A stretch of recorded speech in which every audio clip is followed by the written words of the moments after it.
एक भागती हुई मुर्गी, हाथ में गन लिए दौड़ते गैंगस्टर्स और बीच सड़क पर खड़ा एक बेबस लड़का जिसके गले में कैमरा लटक रहा है। रियो डी जेनेरो के सबसे खतरनाक इलाके सिटी ऑफ गॉड में जिंदगी का बस एक ही दस्तूर है, अगर तुम भागोगे तो गोली पड़ेगी और अगर एक जगह खड़े रहोगे तो भी मारे जाओगे। ये कहानी है रॉकेट की, जो इस जहन्नम जैसी बस्ती में गैंगस्टर नहीं बल्कि एक फोटोग्राफर बनना चाहता है। लेकिन इस दलदल की शुरुआत कहाँ से हुई? इसकी शुरुआत होती है 1970 के दौर से, जब सिटी ऑफ गॉड को उन बेघर लोगों के लिए बसाया गया था जिनके आशियाने सैलाब और आग में तबाह हो चुके थे। अमीरों के बनाए इस घेटों में ना बिजली थी, ना पुख्ता सड़कें और ना ही कोई उम्मीद। इस बस्ती में पैदा होने वाले बच्चों के पास दो ही रास्ते थे, या तो जुर्म की दुनिया या फिर मौत। उस जमाने में शहर पर ट्रायो मोर्टेस का खौफ था, जिसमें 3 बड़े लुटेरे शामिल थे, हैरी, स्नैचर और रॉकेट का अपना बड़ा भाई नाइवी। ये लोग आमतौर पर गैस के ट्रक लूटकर आधी दौलत गरीब आवाम में बांट देते थे, जिसकी वजह से लोग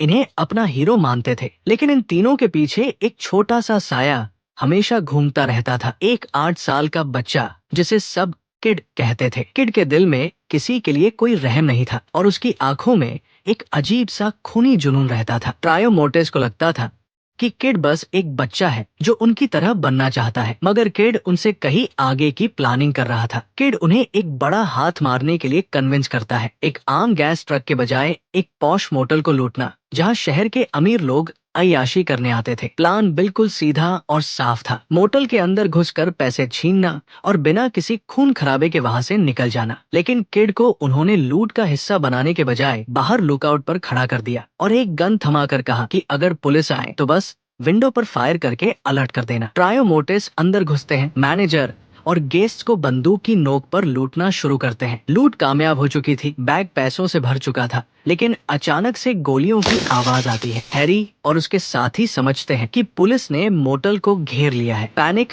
और खौफ के आलम में ट्रायो मोर्टेस किड को पीछे छोड़कर अपनी कार की तरफ भागते हैं। घबराहट में उनकी कार एक दीवार से टकरा जाती है और तीनों जान बचाने के लिए जंगल की तरफ दौड़ पड़ते हैं। लेकिन असली दहशत तो उस मोटल के अंदर शुरू हुई थी, जहां कोई पुलिस नहीं आई थी। वो गोलियां किसी और ने नहीं बल्कि बाहर खड़े 8 साल के किड ने चलाई थी, ताकि अंदर के लोग बाहर ना भाग सके। जैसे ही ट्रायो मोर्टेस वहां से निकले, किड मोटल के अंदर दाखिल हुआ। उस रात उस मासूम दिखने वाले बच्चे ने हर कमरे का दरवाजा खोला और वहां मौजूद हर एक इंसान को बेरमी से गोली मारकर कत्ल कर दिया। उसके चेहरे पर कोई खौफ नहीं था, सिर्फ एक शैतानी मुस्कुराहट थी जब वो बंदूक चलाते वक्त लोगों की चीखें सुन रहा था। ये सिटी ऑफ गॉड की तारीख का सबसे खून खराबा लूटमार बन गया और इसका सारा इल्जाम ट्रायो मोर्टेस के सर डाल दिया गया। पुलिस ने पूरे घेटों में आग लगा दी, छापे मारना शुरू कर दिए और ट्रायो मोर्टेस की जिंदगी हमेशा के लिए बिखर गई। स्नैचर ने जुर्म छोड़कर खुदा की राह इख्तियार कर ली और चर्च चला गया, जबकि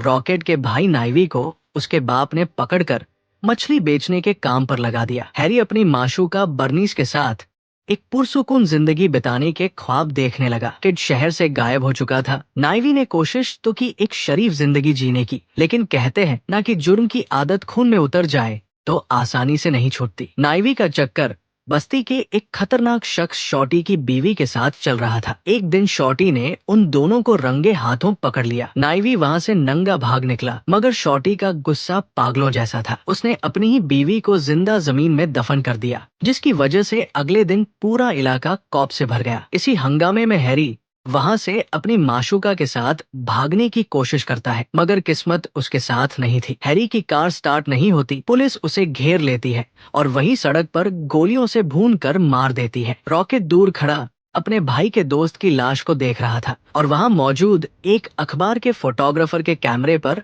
उसकी नजर जम गई। ट्रायो मोर्टेस का दौर खत्म हो चुका था, लेकिन सिटी ऑफ गॉड के लिए ये बस शुरुआत थी। मोटल के कत्लेआम के बाद गायब होने वाला किड अब बड़ा हो गया था और उसके दिल में रियो डी जेनेरो पर राज करने का एक ऐसा शैतानी मंसूबा चल रहा था जो पूरे शहर को आग और खून में झोंकने वाला था।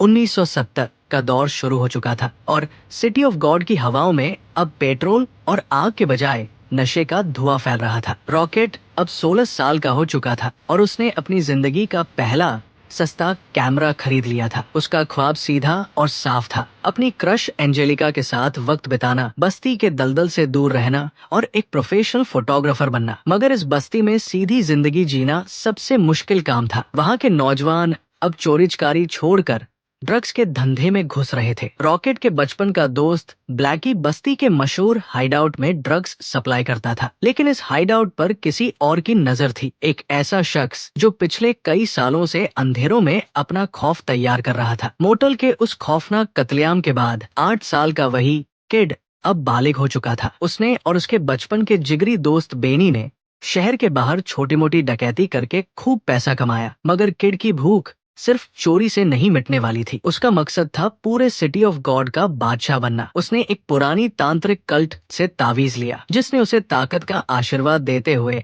आखिरी नसीहत की कि जब तक ये तावीज उसके गले में रहेगा वो किसी औरत के करीब ना जाए, वरना मौत उसके सर पर मंडराएगी। इसी दिन उसने अपना पुराना नाम किड मिटाकर नया नाम रखा, लिटिल जे। अब वो मासूम बच्चा नहीं था, बल्कि एक बेरहम और दहशत पसंद डॉन बन चुका था। लिटिल जे और बेनी ने एक खौफनाक मंसूबा बनाया, शहर के तमाम ड्रग स्पॉट्स को एक एक करके कब्जे में लेना और मुखालिफ गैंग्स को जड़ से खत्म करना। एक ही सुबह के अंदर जे ने जेरी एंड्रियानी के पूरे गैंग का सफाया कर दिया और रात होते होते शहर के तकरीबन हर छोटे बड़े अड्डे पर अपना परचम लहरा दिया। जे ने सिर्फ एक बंदे को बख्श दिया, रेड हेड को, क्योंकि रेड हेड बेनी का पुराना दोस्त था। आखिर में बचा वही मशहूर हाइडआउट जहां ब्लैकी बैठा था। जे ने ब्लैकी के अड्डे पर धावा बोला, दरवाजा तोड़ा और गन तान कर सीधा ऐलान कर दिया, अब मैं किड नहीं हूँ, मेरा नाम लिटिल जे है और ये बस्ती अब मेरी हुकूमत में है। जे ने ब्लैकी को अपना मैनेजर बना लिया और रॉकेट को पकड़कर कहा कि जाकर पूरे घेटों में खबर फैला दो कि अब ड्रग्स का नया मालिक कौन है। जे ने सिटी ऑफ गॉड में ड्रग्स के बिजनेस को एक कॉर्पोरेट कंपनी की तरह ऑर्गेनाइज कर दिया। बच्चों को पहले डिलीवरी बॉय बनाया जाता, फिर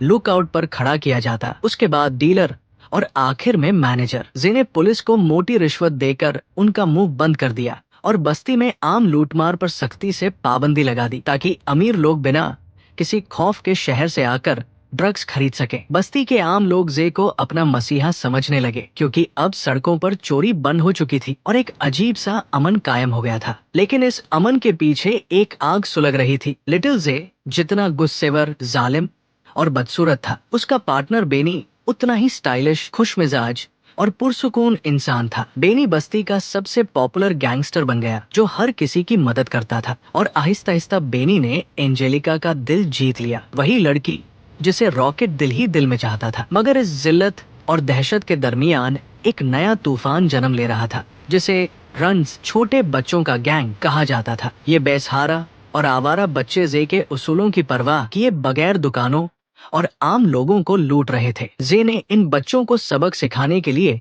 उन्हें एक गली में घेर लिया। उसने एक 8 साल के बच्चे के पाव पर गोली मारी और दूसरे बच्चे, जिसका नाम स्टेक फ्राइज था, के हाथ में बंदूक थमा दी। जे ने स्टेक को धमकी दी कि अगर वो अपने ही साथ खड़े छोटे साथी को गोली नहीं मारेगा तो जे उसे जान से मार देगा। खौफ से कांपते हुए स्टेक ने ट्रिगर दबा दिया और एक मासूम बच्चे को ढेर कर दिया। उस दिन सिटी ऑफ गॉड की आने वाली नस्ल के जहन में हमेशा के लिए नफरत और खून खराबे का बीज बो दिया गया। जे अपनी दहशत के उरूज पर था, मगर उसे अंदाजा नहीं था कि उसकी इस बेइंतहा बर्बरियत से उसका अपना सबसे करीब दोस्त बेनी तंग आ चुका था और बेनी का यही बदलता रूप सिटी ऑफ गॉड को उसकी तारीख की सबसे बड़ी सिविल वॉर की तरफ धकेलने वाला था।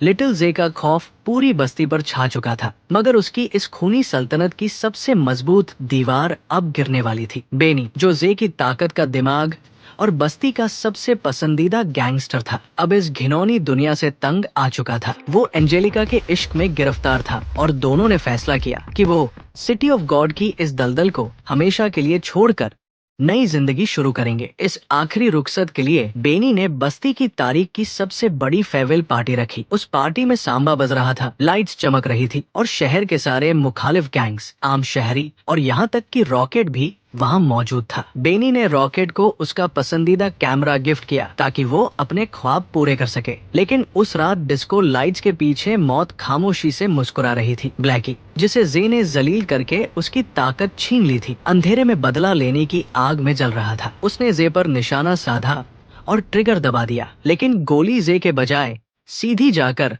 बेनी के सीने में लग गई। पूरी पार्टी में चीख पुकार मच गई, म्यूजिक बंद हो गया और बेनी अपने ही दोस्त के हाथों में दम तोड़ गया। बेनी की मौत ने जे के अंदर बचे खुचे इंसानियत के आखिरी हिस्से को भी जलाकर राख कर दिया। बेनी वो वाहिद शख्स था जो जे के पागलपन पर काबू रखता था। उसके मरते ही जे एक बेलगाम दरिंदा बन गया। गुस्से और रंजिश में अंधा होकर उसने पूरी बस्ती में आग लगाने की ठान ली। अपनी बदसूरती और नफरत के बोझ तले दबे जे की नजर अब नॉकआउट नेड, फौजी ट्रेनिंग याफ्ता शरीफ आदमी जो बस टिकट कलेक्टर का काम करता था और किसी झगड़े में नहीं पड़ता था। जे ने नेड की खूबसूरत माशूका को सबके सामने बेइज्जत किया और उसे जबरदस्ती उठाकर ले गया। सिर्फ यही नहीं, जब नेड ने मुड़कर देखा तो जे ने उसके घर पर हमला करके उसके मासूम भाई और पूरी फैमिली को बेरमी से गोलियों से भून दिया। जे ने एक आम, शांत और बाइज्जत फौजी को उसकी आखिरी हद तक तोड़कर रख दिया था। नेड, जिसका हथियार उठाने का दूर दूर तक कोई इरादा नहीं था, अब बदले की आग में जल रहा था। उसने रेड हेड के गैंग के साथ हाथ मिला लिया जो पहले से ही जे को खत्म करने का मौका ढूंढ रहे थे। नेड ने शर्त रखी, मैं किसी मासूम पर गोली नहीं चलाऊंगा, मेरा निशाना सिर्फ जे और उसके गुंडे होंगे। नेड का निशाना ऐसा था कि उसकी एक गोली जे के 10 गुंडों पर भारी पड़ती थी। उसने बैंक लूट कर हथियार खरीदे और रेड हेड के साथ मिलकर जे के एम्पायर पर आमने सामने की जंग छेड़ दी। सिटी ऑफ गॉड अब 2 हिस्सों में तकसीम हो चुका था। एक तरफ जे की दहशतगर्द फौज और दूसरी तरफ नॉकआउट नेड की बदला लेने वाली टोली। सड़कों पर दिन रात गोलियां चल रही थी, मासूम लोग मारे जा रहे थे और ये बस्ती आम वियतनाम वॉर जैसा मंजर पेश करने लगी थी। इस दौरान रॉकेट ने न्यूज़पेपर की एक लैबोरेटरी में चपरासी के तौर पर काम शुरू कर दिया था। एक दिन जे ने उसे जबरदस्ती बुलाकर अपने पूरे गैंग की हथियारों के साथ फोटो खींचने का हुक्म दिया ताकि वो मीडिया को दिखा सके कि बस्ती का असली बाप कौन है। रॉकेट ने डर के साए में वो फोटोज खींची और लैब में डेवलप करने के लिए दे दी, लेकिन अखबार की एक फीमेल जर्नलिस्ट ने बिना रॉकेट से पूछे उन खौफनाक तस्वीरों को सीधा फ्रंट पेज पर छाप दिया। सिटी ऑफ गॉड का खौफनाक डॉन लिटिल जे। अगले ही दिन रॉकेट की सांसें अटक गई क्योंकि फ्रंट पेज पर तस्वीर आने का मतलब था जे की सीधी मौत का परवाना। रॉकेट अब जे के खौफ और मीडिया की स्पॉटलाइट के बीच आकर फंस चुका था, जहां एक गलती उसकी जान ले सकती थी। अखबार के फ्रंट पेज पर अपनी तस्वीर देखकर लिटिल जे गुस्से में आगा बुला होने के बजाय फख्र से फूल गया। उसे लग रहा था कि अब पूरा रियो उसके नाम से कांपता है। उसने रॉकेट को ढूंढकर और ज्यादा तस्वीरें खींचने का ऑर्डर दिया ताकि वो मीडिया पर छाया रहे। रॉकेट को अखबार वालों ने बेहतरीन कैमरे और लेंस थमा दिए, मगर सिटी ऑफ गॉड के हालात अब एक आखिरी खूनी इंतहा पर पहुंच चुके थे। जे ने बाहर के बड़े आर्म्स डीलर से भारी तादाद में मॉडर्न हथियार और ऑटोमेटिक राइफल्स मंगवाए और उन रन्स यानी छोटे यतीम बच्चों को गन्स थमाकर अपनी फौज में शामिल कर लिया, जिनको उसने बचपन से दहशत सिखाई थी। जंग का आखिरी दिन वही था जहां से हमारी कहानी शुरू हुई थी। एक भागती हुई मुर्गी, उसके पीछे दौड़ते जे के गुंडे और उनके सामने अचानक आकर खड़ी हुई नॉकआउट नेड और रेड हेड की टोली। दोनों तरफ से बेतहाशा फायरिंग शुरू हो गई। गलियां खून से लाल हो गई और बारूद के धुएं में लोग कीड़े मकोड़ों की तरह गिरने लगे। इस आमने सामने की लड़ाई में नॉकआउट नेड ने जे को गोली मारकर जख्मी कर दिया, मगर तभी एक छोटे बच्चे ओटो ने, जिसके बाप को नेड ने एक रॉबरी के दौरान गलती से मार दिया था, पीछे से आकर नेड की पीठ में गोली उतार दी। नेड, जो कभी मासूमों पर गोली न चलाने का दावा करता था, जुर्म के उसी दलदल का शिकार बनकर वही ढेर हो गया। पुलिस ने अचानक पूरे इलाके को घेर लिया। नॉकआउट नेड की लाश को उन्होंने मीडिया के लिए ट्रॉफी बनाकर गाड़ी में डाल दिया, जबकि जख्मी लिटिल जे को पकड़कर साइड पर ले गए। पुलिस वालों ने जे से उसकी सारी दौलत, सोने की अंगूठियां और पैसों से भरे बैग छीनकर उसे वही जलील करके छोड़ दिया। रॉकेट एक दीवार के पीछे छिपकर अपने कैमरे के लेंस से ये पूरा मंजर देख रहा था। पुलिस के करप्शन की हर एक तस्वीर उसके रील में कैद हो चुकी थी। जे कंगाल बनकर बेसहारा सड़क पर खड़ा था, उसकी ताकत खत्म हो चुकी थी। तभी अंधेरी गलियों से वही रन्स, छोटे बच्चों का गैंग जिन्हें जे ने गोलियां चलाना सिखाया था सामने आ गए। उनके चेहरों पर वही शैतानी मुस्कुराहट थी जो कभी 8 साल के किड के चेहरे पर हुआ करती थी। उन्होंने जे को घेर कर तब तक गोलियां बरसाई जब तक उसकी लाश छलनी नहीं हो गई। बस्ती का सबसे बड़ा डॉन अपने ही बनाए हुए छोटे दरिंदों के हाथों जमीन पर दम तोड़ गया। रॉकेट ने जे की लाश और उन बच्चों की तस्वीरें खींच ली। उसके पास 2 ऑप्शंस थे, या तो पुलिस के करप्शन वाली तस्वीर छापकर कत्ल हो जाए या फिर जे की मौत की तस्वीर देकर एक इज्तदार जर्नलिस्ट बन जाए। रॉकेट ने दूसरा रास्ता चुना। उसने जुर्म के दलदल को हमेशा के लिए पीछे छोड़ दिया और अपना असली नाम विल्सन रोड्रिगेज अपनाकर एक प्रोफेशनल फोटो जर्नलिस्ट बन गया। लेकिन सिटी ऑफ गॉड का क्या हुआ? जे की लाश वहीं सड़क पर पड़ी रही और उन छोटे बच्चों का गैंग हाथों में गन्स लहराता हुआ बस्ती की गलियों में आगे निकल गया। डॉन बदल गया, दौर बदल गया, मगर सिटी ऑफ गॉड की खूनी दास्तान वही की वही रही। एक ऐसा दौर जो कभी खत्म नहीं होता। अभी लाइक करें, सब्सक्राइब करें हमारे चैनल को ऐसी ही दिलचस्प मूवीज के लिए और विजिट करें हमारे चैनल पर। आपको ब्लॉकबस्टर मूवीज का खजाना मिलने वाला है। शुक्रिया।